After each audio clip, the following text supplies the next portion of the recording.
अगर आपके पास पेटीएम के शेयर्स है आपके डीमैट अकाउंट में या नहीं है डजेंट मैटर, बट ये वीडियो जो है वो आप एंड तक देखिए। आपको तभी समझ आएगा कि किस तरह से ये जो बड़ी कंपनीज होती है इनका जो मैनेजमेंट होता है वो आप और हम जैसे जो रिटेल इन्वेस्टर्स है उनको पागल बनाते हैं आधी अधूरी इन्फॉर्मेशन देकर, जिसके कारण हम रिटेल इन्वेस्टर जो है वो इन कंपनीज में इन्वेस्ट करते हैं एंड में वही फंस जाते हैं। अगर आपको पता होगा कि पिछले 2 दिनों से जो थर्सडे एंड फ्राइडे है उन दिनों में पेटीएम का स्टॉक जो है लगभग 38% से गिरा है। 2 दिन लगातार 20% का लोअर सर्किट लग रहा है स्टॉक में। इसका मतलब स्टॉक लोअर सर्किट पर जब होता है इसमें जो इन्वेस्टर्स होता है वो अपना स्टॉक जो है वो बेच नहीं सकते क्योंकि कोई खरीदारी नहीं होता। तो 2 दिनों से पेटीएम का स्टॉक कोई भी नहीं खरीद रहा है इंडियन मार्केट में, जिसके कारण स्टॉक लोअर सर्किट पे लोअर सर्किट लगा रहा है। एंड 2 ही दिनों में सारे इन्वेस्टर्स की लगभग सारी वेल्थ जो है वो पूरी तरह से वाइप आउट हो चुकी है, क्योंकि स्टॉक अपने रिकॉर्ड लोस पे ट्रेड कर रहा है। मतलब इसके पहले स्टॉक इतने लो पर कभी भी नहीं गया था और अपने लिस्टिंग से लगभग 75% से ज्यादा जो है अब स्टॉक करेक्ट हो चुका है। बट ऐसा हुआ क्यों?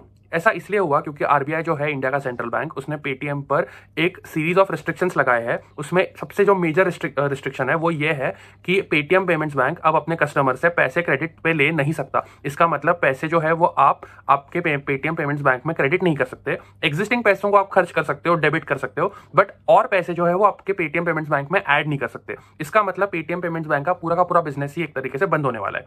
बट अब जो है इंपॉर्टेंट चीज ये है समझना कि पेटीएम का जो मैनेजमेंट है उसने आकर ये कहा कि इस रिस्ट्रिक्शन से उनके बिजनेस पर मैक्सिमम 300 to 500 करोड़ का ही इंपैक्ट आने वाला है। बट जो डेटा है, जो नंबर्स है, वो कुछ और बता रहा है।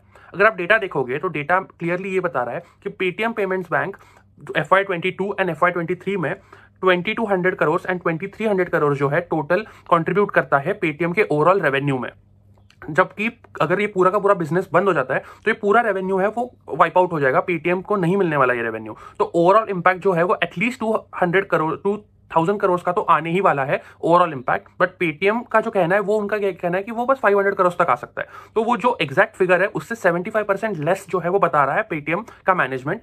तो ये तो पहला सबसे बड़ा रेड फ्लैग है। एंड दूसरा ये है कि पेटीएम पेमेंट्स बैंक जो है, अगर आप डेटा देखोगे तो FY23 में लगभग 57 करोड़ का प्रॉफिट किया है इस कंपनी ने। एंड ओवरऑल अगर आपको पता होगा कि पेटीएम जो कंपनी है वो लॉस मेकिंग कंपनी है, बट उनकी जो सब्सिडरी है पेटीएम पेमेंट्स बैंक, ये प्रॉफिट मेकिंग सब्सिडरी है। वो 57 करोड़ का प्रॉफिट कंट्रीब्यूट करती है। बट अगर ये बिजनेस ही नहीं रहेगा तो ऑब्वियसली प्रॉफिट आएगा नहीं। तो ये जो लॉस है, एग्जिस्टिंग लॉस, वो और वाइडन हो जाएगा, क्योंकि जो आपकी एक जो सब्सिडरी थी जो एक प्रॉफिट करती थी वो भी अब जो है आरबीआई ने बैन कर दी है। इसका मतलब इस कंपनी में 2 बड़े रेड फ्लैग जो है वो इस समय आपको दिखाई दे रहे हैं। पहला रेड फ्लैग तो ये है कि अगर आपको पता होगा कि आरबीआई ने 1 साल पहले ही पेटीएम को new customers Paytm payments bank में ऑनबोर्ड करने से मना कर दिया था, क्योंकि because of the same reason, compliance issues.